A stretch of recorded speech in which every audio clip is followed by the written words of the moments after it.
All right, guys, looks like more people are coming on. Welcome if you're just joining us, and good evening. I hope you're enjoying this rather rainy Wednesday, but nonetheless, beautiful day and a beautiful time for buying a home, and that's why we're all here.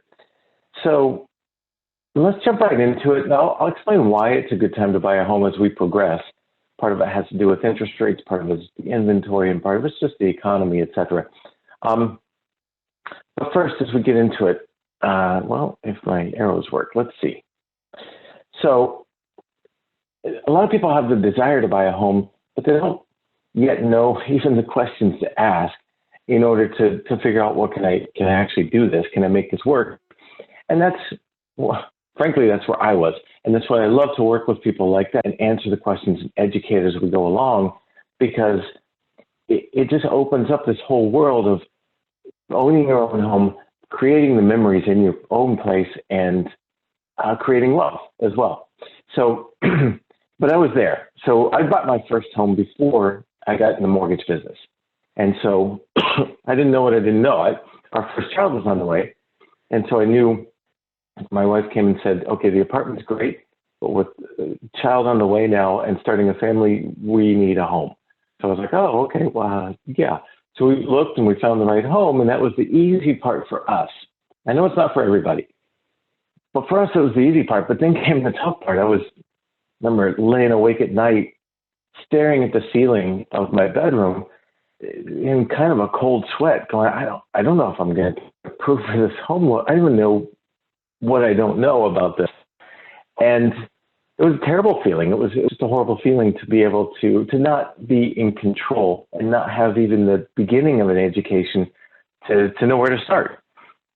And I had a very good loan officer at the time, and she did a great job, et cetera. But it was that feeling of I'm not in control, and I don't have any idea how this is going to work out, that had me just breaking out in cold sweats. And I don't want that for you. It was, and I ended up getting approved. So, and I think you will too. In fact, I know we can get there. It's just a matter of working on it. Here is an interesting fact, though. Wow, that's bright. An interesting fact is the average homeowner has a net worth 44 times greater than the average renter. So if you want to be one of the big dogs, it pays to go ahead and purchase a home, because over time you build wealth. And here's what that number actually looks like. So every 3 years, the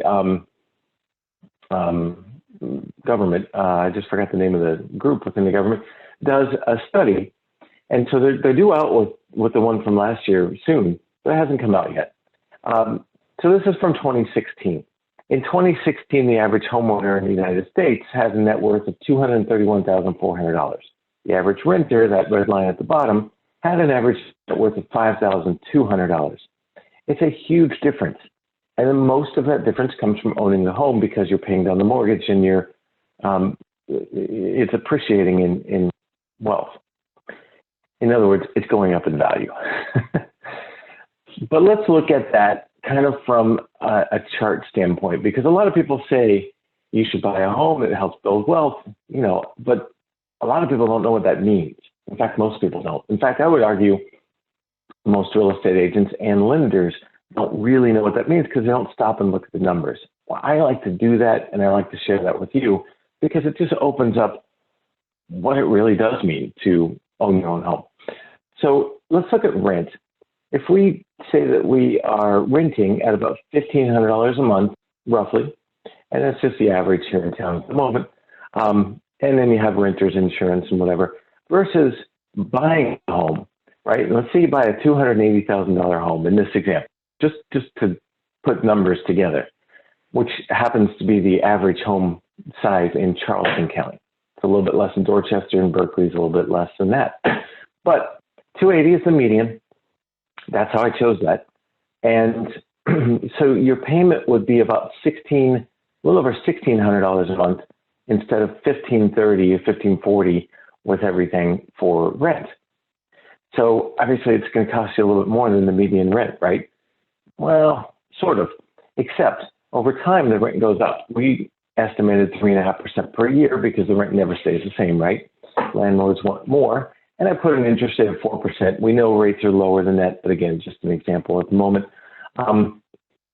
If that's the case, the rents are going up, your payment is the same because it's stable. I did increase the taxes over time. Cash flow is about $16,000 to the better. In other words, you're laying out about $16,000 less over the average time that someone owns a home, which is 9 years. And that's how I chose that. I chose the median rent, median home price, and median time that someone's at a home. And look at these numbers. Your appreciation based on the a really conservative number of just shy of 2% appreciation per year. It's been appreciating at about 5%, but I don't think that will keep up. I don't think it'll be 2%, probably more, but let's be conservative. You have appreciation gains. In other words, your home's worth $53,000 more than what you paid, and it's a mortgage, so you're paying down the balance to the tune of about $47,000. What's that look like? Over those same 9 years that you own a home instead of rent, your net worth increases by about $90,000, which is huge. Just by living somewhere. You have to live somewhere, right? You can't live under a bridge. You could, but it's not advisable. So if you're living under a roof, you might as well own it because you're just building wealth over time. But look at this. This is interesting. Is it right for everyone to own a home? No, it's not. And frankly, some people I would advise, no, let's rent for short term. If you think you're going to be transferred or get a new job or move to a different state within a year to a year and a half or something like that, look at this. When you go to sell the home, remember you have 6% commission to the real estate agents, buying and selling agent. You have costs involved in getting out of that home. So for the first couple of years, it's not beneficial to own a home.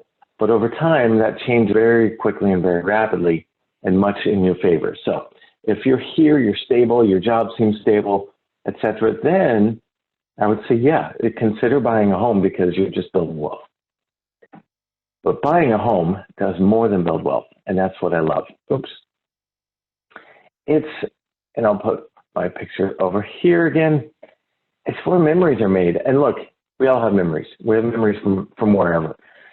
But there's something special about when the kids get up on a Saturday morning, come in and jump on the bed, and it's your bed, it's your home, it's where your family lives, it's you own it, as opposed to renting.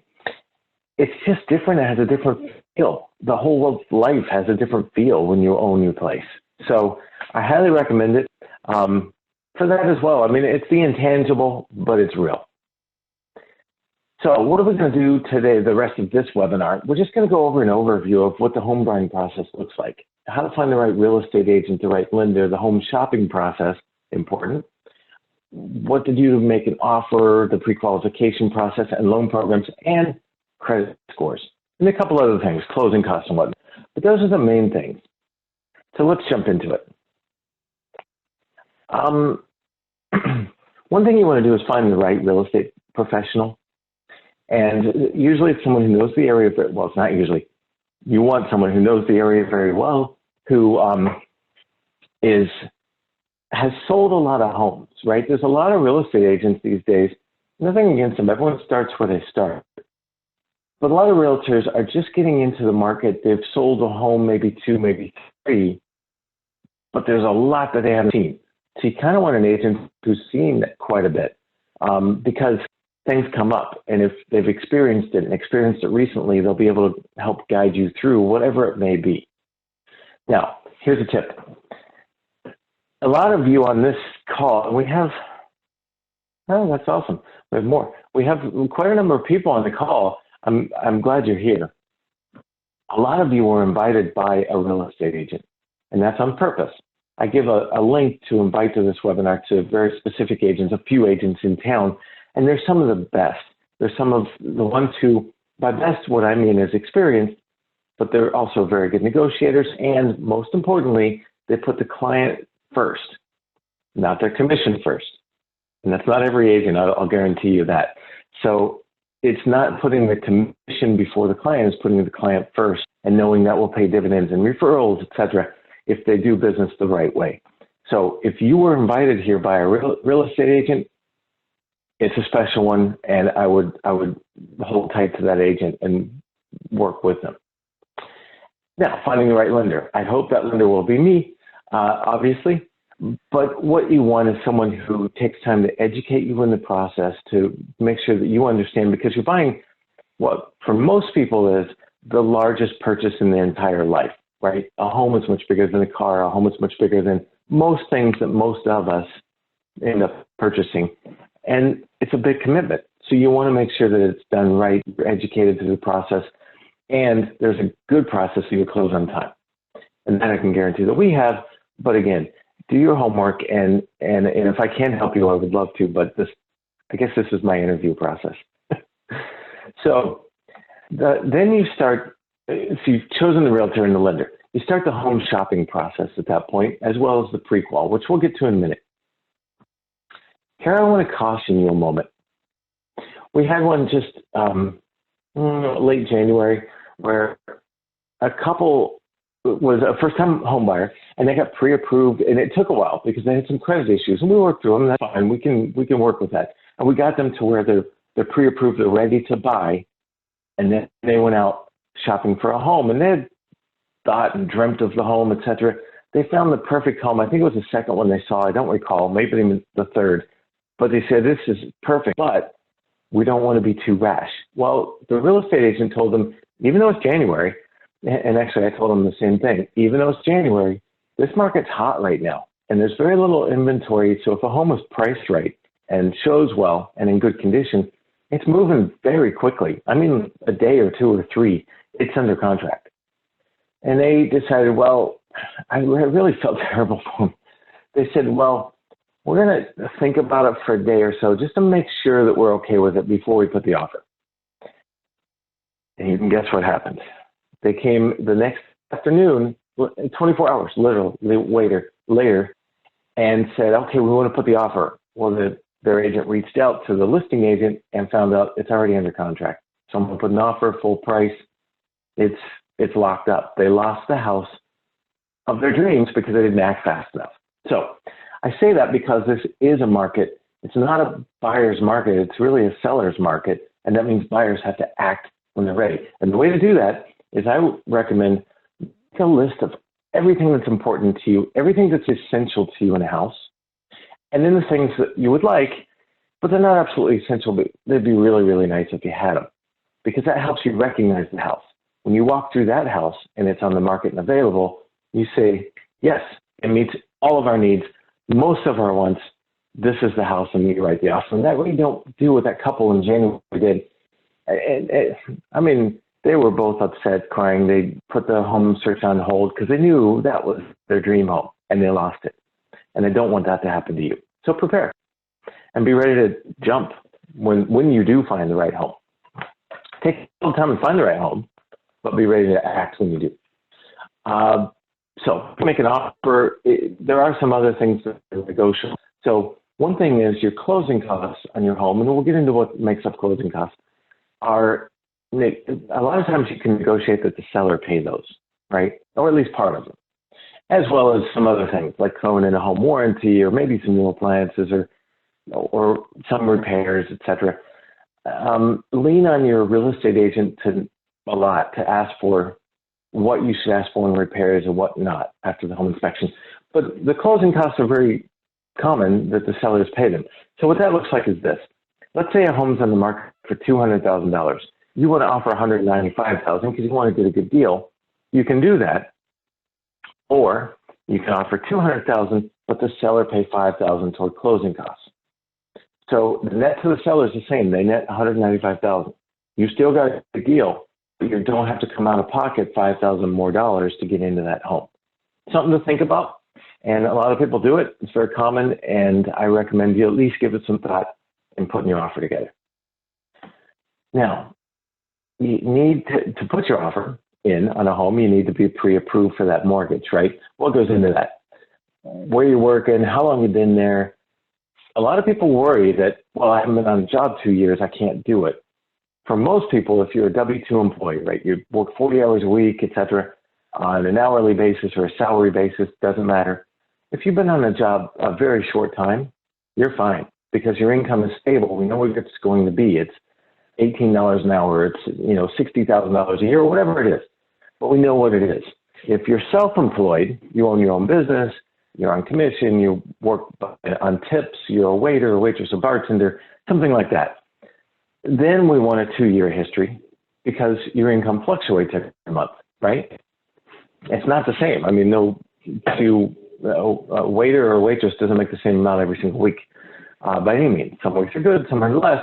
So we average over 2 years and say, well, that's the income.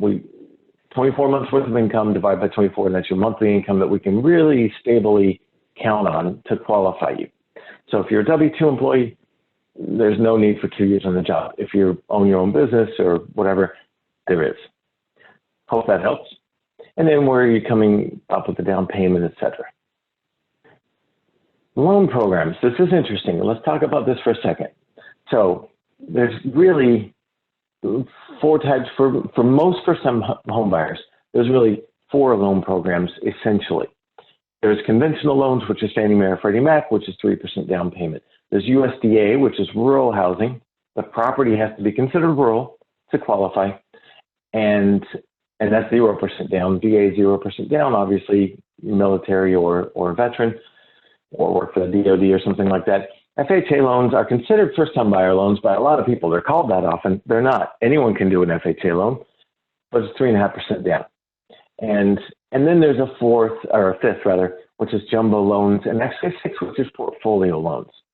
Portfolio loans would be something like if you're self-employed and you just don't show enough income on tax returns because you write off all your expenses, we can do 12 months bank statements and all your deposits equal your income, etc. It's a higher interest rate, but it serves a clientele that needs that type of thing.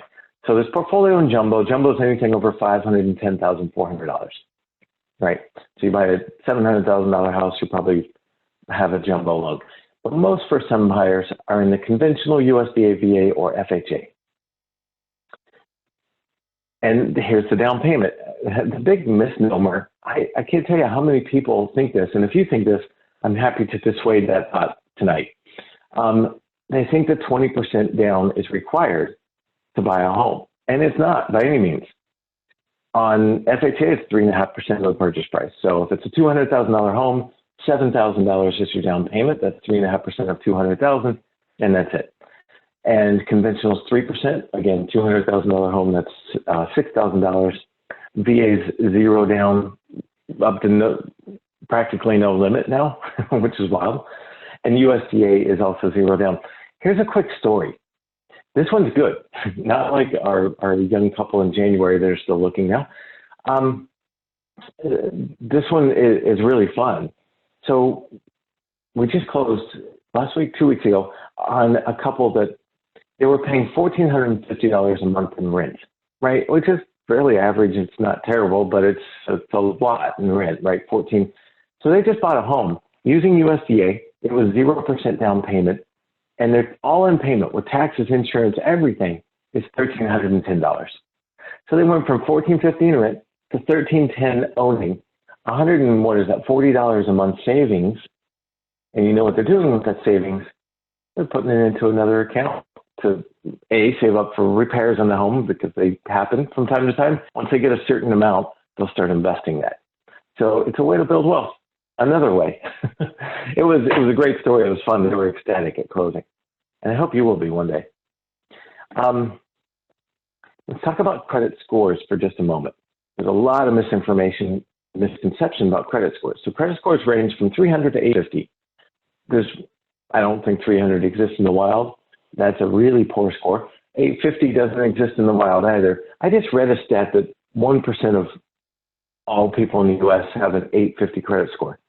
I've been pulling credit. I've looked at thousands and thousands of credit reports in the 18 years I've been doing this. I've yet to see an 850. I've seen 822, 824, but not 850. So 850 is perfect. Really, from a lending standpoint, though, 740 and above gets you the best interest rate. 680 and above gets you 680 to 740 gets you a very good interest rate, but it's going to be slightly higher. And 620, I don't know what, I'm going backward. 620 to 680, perfectly doable. I tend to go, when you have a 620 or 660 score, somewhere between that range, I tend to go with FHA because it's more forgiving as far as a lower interest rate with a lower credit score. So whereas conventional Fannie Mae type loans, the rate goes up pretty steeply once your credit score drops below 680. Both of them are good loans. It's just one is facilitated. That's why it's called a first-time buyer loan. It's really not, again, FHA, but that's why it's called that, because it's more forgiving on the credit score and still gets you a very, very low rate, somewhere around the 3.5% range at the moment. But again, that depends on factors. And then we can do a loan from 580 to 620. There's going to be more restrictions. You're going to have some reserves, like whatever the monthly payment is, call it $1,300 times 2 in the bank that you don't use for closing. It's just your first 2 payments. So $2,600 in that case. So there's just a few more things, and it's a slightly higher interest rate. And under 580, we can do a portfolio loan, but we'll talk about that later. What I would do there is really do yourself a favor and work on credit. Credit's easily fixable, easily. It's an algorithm. It has no memory. If you had at some point a 450 credit score and you did work and now it's 650, there's no memory that, wow, it used to be lower. That doesn't matter. So, and we can work on that pretty quickly. Sometimes you and I together, sometimes we pull in the bigger resources, a credit repair company, but either way, we can fix that. Here's what makes up a credit score. This is interesting. I'm going to move me over here. 10% of your score is new credit or inquiries, right? Everyone worries about, well, inquiries hurt credit. It's the least thing that affects your score. Generally, it's somewhere between 0 and 3 points that affects your score. Not a huge deal as far as an inquiry to pull your credit, right, to get you pre-approved. 15% is length of credit history. What's that mean? That means if you're preparing to buy a home, and in preparing to buy a home, you're paying off some debt. You pay off a couple of credit cards that have just been nagging for a while. Do that, but don't close the cards. Because if you close the cards, 15% of your history just went away, and so your score will drop.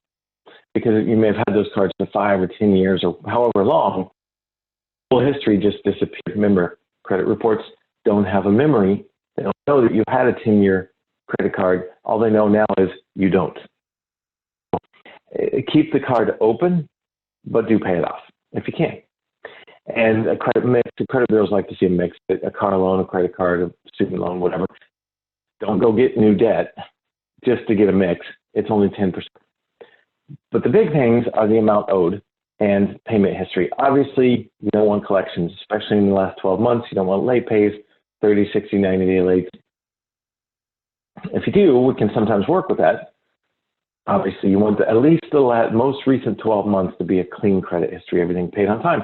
And this is the one that we work with the most. So a lot of times, it's amazing how many people have credit cards with a $300 limit. It's just common these days. I see it a lot. So let's say you have a credit card with a $300 limit. You owe $295 because you've used it and you're going to pay it off later. But, well, the amount owed really affects, it's a big effect on your credit. And anytime you go above 30% usage, your score drops. So the easy way to fix a credit score, if you're at 619 and you really want to be over 620 or 640, is just pay the credit card down from 295 in this case to 95. Done. Your credit score just jumped 20 or 30 points or something to that nature. It depends on each individual, but it's a big jump. So 30% usage is the max you ever want to use on a credit card to maximize your score. 8% is what the credit bureaus say, but anyway. So we look at your credit score. We also look at your debt ratio. And that is, what's your gross income before taxes, right? And what's your total debt? The new proposed mortgage is part of that debt, right? Because you're about to take it on. So let's say it's $1,300 a month. Plus you've got your car payment of $300 a month, and you've got your credit card, which is a $25 a month minimum payment, and whatever. All those things combined, but really it's just what shows up on your credit bureau plus the new mortgage. That is the debt we count. We don't count the electric payment or the car insurance or the cell phone bill because that doesn't show up on your credit report. The only thing, generally speaking, that won't show up on your credit report that we do include in the debt to income calculation is alimony or child support that you owe, right? Unless you're delinquent, it's not going to show up on your credit report, but it is a part of your debt ratio. And then beyond that, it's just IRS liens and stuff like that. But most people don't have that. If you do, we'll work through it. And so when you're buying a home, a lot of people get nervous about the budget. How can I afford it? Can I afford to live and go on vacation and buy Christmas presents for the kids still and everything else? Can I live? Here's a really easy budget. There's lots of budgeting out there. There's makeasimpleBudget.com. I saw recently. I really like that. There's Dave Ramsey, which I love. I'm a big fan. The debt snowball and all that stuff. The simplest budget I've ever seen. And if you live by this, you will build wealth and you will end up very, very wealthy. It's a 30-40-20-10. It can't get simpler. 30% of your income goes to Uncle Sam in the form of taxes because we can't get away from it unless you're Amazon. Sorry, bad joke. 30% goes to taxes. 40% is what you have to live on. So whatever your annual income is, let's say you make $100,000, you can live on 40 if you're going to live by this rule. 20% goes to savings and investment, and 10% you can give away. And if you live by that, and it's, again, super simple, but it's absolutely guaranteed that it will build wealth if you can live by it, 30-40-20-10. So then, you know you qualify for a certain amount of mortgage, right? And that qualifies for you for a certain home purchase price. Let's say it's $300,000, just to make something up. What goes into that total payment, and what are we counting in your debt ratio? Well, we're counting PITIA. And I didn't put the A here, but it's there as well. What is that? Principal and interest? That's repaying the $300,000 mortgage that you're about to take out, whatever that payment is itself, plus property taxes on that home, plus homeowner's insurance and flood insurance if you have it, and PMI if you put less than 20% down and it's not a VA loan, right? And we can work with PMI too, but that's a topic for a different day. If you put 10% down, we can get rid of PMI. Again, we can go through that individually if you want to talk about that. Point is, right here, principal, interest, taxes, and insurance, and association dues. So if you live in a neighborhood with an HOA or a condo with an HOA and a regime fee, that's also included in the mortgage payment and in your debt ratio. So PITIA is really what it should be, but PITI, principal, interest, taxes, and insurance. Hope that helps. That's your total payment. And the next question I get a lot is a very, very good question, which is, what are the costs involved in getting into a home? I want to know all the costs. A lot of people come to me, especially engineers. I want to know all the costs involved in getting a home up front because I want to plan for it and make sure, and that's awesome. And I think everyone should do that. We all need a little engineer in us. So the costs involved are inspections. No one requires a home inspection, but I highly, highly recommend that you get a home inspection. That's going to be, and I put a range here, you can't really see it, is $300 to $400, somewhere in that range. $300 to $500, I think is what I put here. And sometimes you need a termite inspection. I say sometimes because we live in the low country, you always need a termite inspection, or a CL 100 as it's termed in the real estate community. But a lot of times the seller agrees to pay for that. So that's a negotiation point, but you need a home inspection, termite inspection. Those are out-of-pocket expenses as well as the appraisal, but I'm including that in closing costs, so I'm not including that here. Your down payment would be anywhere from 0 to 3 to 3.5% or more. You want to put 10% down or 20% down or 50% down, whatever your down payment is, but the required amount is going to be 0 for USDA, 0 for VA, 3% for conventional, or 3.5% for FHA. So plan on that. And I put that here, and I based that, I think, on a $240,000 house. Anyway, you can't really see the numbers, but that's 3 to 3.5% of 240. And that was, I wish you could see the numbers, actually. They don't show up. I'll have to put those in for the next time I do this. I think it was I don't have a calculator with me, 8,700 and 7,900 or something like that. But anyway, it's whatever the purchase price is times 0.035 or times 0.03. That's how you figure your down payment. Closing costs. I put a wide range because there's a lot of banks that still charge that 1% origination fee. So I put from 2,800 to 5,100 or 5,000 in this case. I don't like to charge the 1% origination. What that is prepaid interest. It buys your rate down to a lower rate. It very seldom makes sense. And we'll run the numbers together in your specific scenario to see if it makes sense. Every once in a while it does, and some people's scenario it does.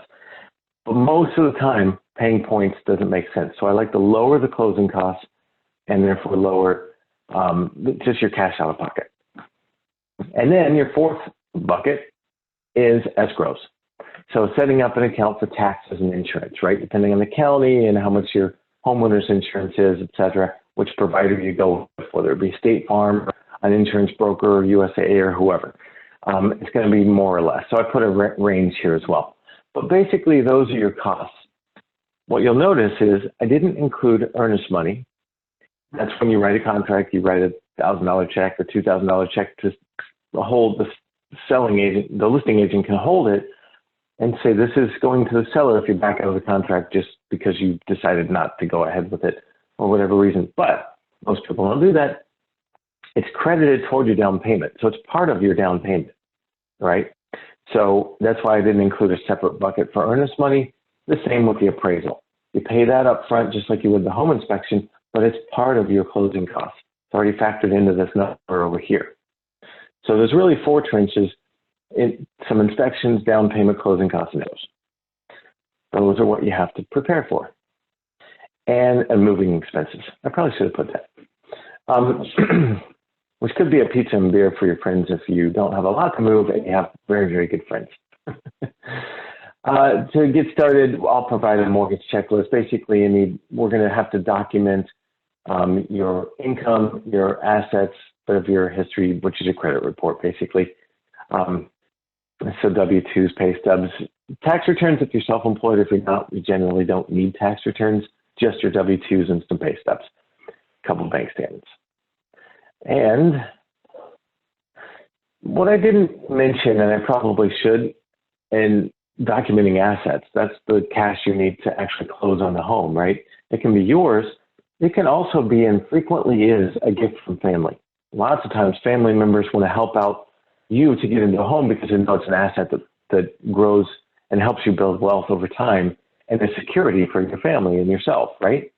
So a lot of times families will want to help out with gifting you a down payment, or at least part of that down payment. It's perfectly acceptable with all loan types.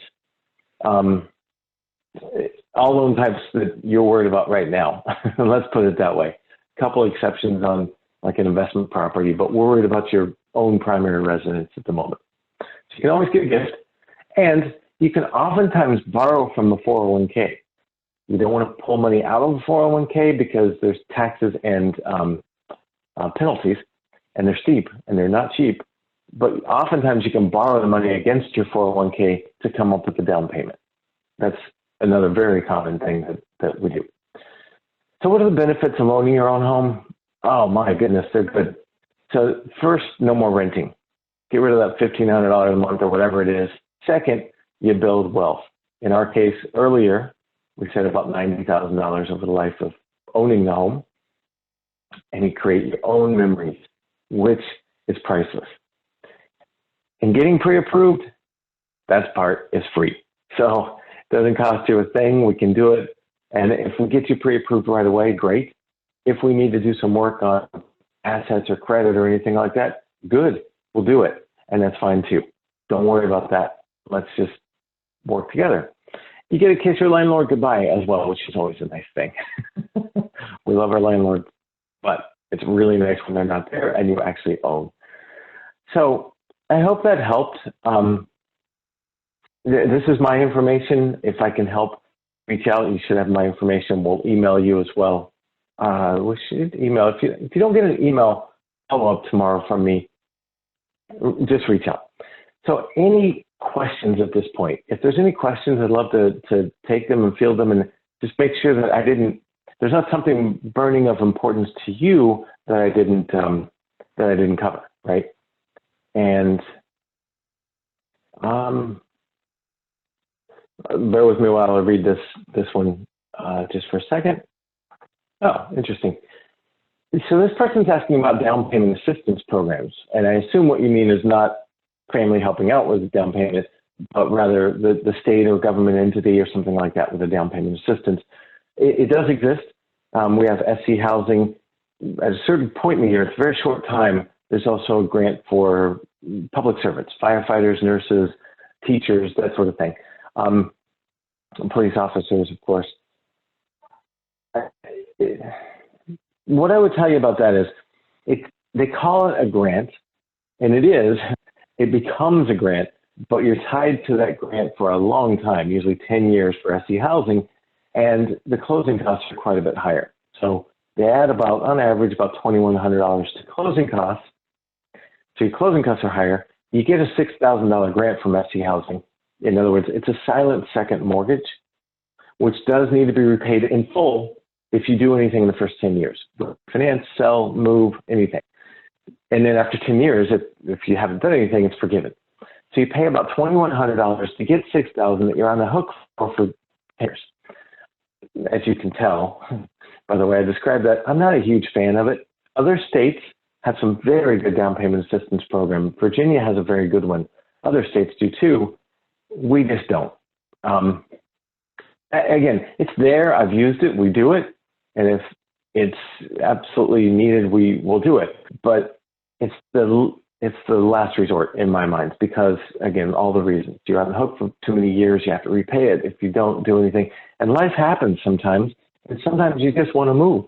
And you don't want to have to repay the $6,000. It's just injury that insult at that point.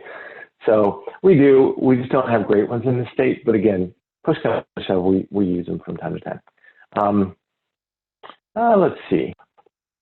We have a question. Can you describe USDA rural housing? Yes. Maybe I skimmed over that a little bit too fast. So USDA is 0% down payment, but there's two restrictions to it. The first restriction is there's income limits. You can't make over it depends on the size of your family and that sort of thing, but generally you can't make over 80% of the median income in the county, and there's lookups for that, et cetera. And it ranges on family size and how many kids and if anyone's disabled in the family and that sort of thing. So it's a little bit of a sliding range. We can look it up. But there are income limits. If you make over a certain amount, you don't qualify for USDA anymore. And geographic limits. So the home has to be considered rural in order to qualify. So something in downtown Charleston, you're not going to qualify for USDA. It's not rural. But in outliers of Somerville, some of those properties qualify for USDA. Outliers of Moncks Corner, they qualify for USDA. Goose Creek doesn't have anything. Oddly enough, I always think that's weird, but there's no USDA territory really in Goose Creek. But if you're buying a rural property, moving up toward the Volvo plant, for example, lots of those properties qualify for USDA, and it's a great way to go. It's a very good way to go. It's reduced mortgage insurance compared to FHA. Obviously, it's a reduced down payment from 3.5% to 0%. And it's just a very good loan. I love USDA. It's just, I don't do that many of them. I don't think anyone does that many of them because you have to fit right in that box with the property and the income. But if you do, or you think you do, let's look at USDA. It's a great loan. I love it. And how forgiving, oh, there's a good question. How forgiving is VA with credit scores? I don't think I mentioned really the VA credit score limit. So VA doesn't have a limit officially. That's the first thing. Every lender does have a limit. It's called an overlay. We say, well, yeah, we'll do VA loans, but it has to fit this. And the overlay makes sense. A lot of lenders are 620 or 640 minimum for VA loans. We're 580, and everyone else I know that's under 620 is a 580 limit as well. On a rare occasion, I have done them under 580 where the credit just made sense. It just was a little bit low. I had one, gosh, it was about 2 years ago like that. And it just made sense. And I ran it by my underwriter and pled the case a little bit. And she said, yeah, I think it makes sense too. We ran it up to the head underwriter and she said, yeah, this one makes sense. So there are exceptions. They're not very common, but there are exceptions on that. But the interesting thing for VA as well, that I'll mention, they're very forgiving. VA really wants veterans in homes. So they do everything possible to facilitate it. It's the easiest loan to get approved that there is. I love VA. If I could do only VA, well, I like all loans, but I really love VA loans because they're so facilitating to the veteran or the active duty serviceman or woman. And here's an example of how that is. So they do have, obviously, debt ratio limits because no one wants to put anyone in a home that can't afford to make the payment, right? Obviously. Here's something we did a while back. This was about a year ago, give or take. And we had someone a young couple, military, active duty, they wanted to purchase this home, just fell in love with it. It was great. But their debt ratio was a little high and we just couldn't quite do it.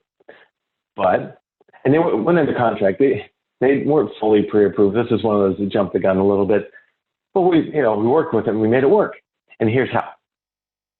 They had an engagement ring was purchased. They owed about $2,200 on it. But the payment was pretty hefty. It was $260 or something like that. It was almost $300 as I recall. And the payment is what goes into the debt ratio. So the seller wanted to sell them the home. They wanted to buy the home. So I said, well, to the real estate agent, why don't we go back and ask the seller to contribute $2,200 more, and we use that to pay off the ring at closing. So that is gone from the debt ratio. Seller agreed. Buyer was ecstatic. We got him closed, paid off the ring at closing using the seller's funds, right? And it was an awesome way to do it. So it's that forgiving. You can do some wild stuff with VA to get someone approved, and I'm happy to work with you on that. And any other final questions? Down payment assistance, I think we kind of covered that one, and I don't see any others. So I think that is it. Guys, gals, I'm really happy that you joined me tonight for this webinar. It's a great thing, home ownership. It's an absolutely terrific thing. I hope this helped you make an informed decision. And if you decide to go ahead with the home loan and home purchase, best of luck finding the perfect home. Again, if you were invited here by a real estate agent, that was by design, and I highly recommend you get back with that same realtor and start getting the home search ready, but also get pre-qualified, pre-approved for that home loan. So we know exactly how much you qualify for, exactly what the payment is. And one thing I do is I'll let you know exactly what payment you qualify for, the absolute maximum I can get approved for you, and then we'll back it down to where you're comfortable, because the maximum is most often not comfortable, and I never recommend going to it. I recommend them backing down to a comfort level and then setting the budget around that payment comfort level and going from there. So we'll do that together. If I can help with it,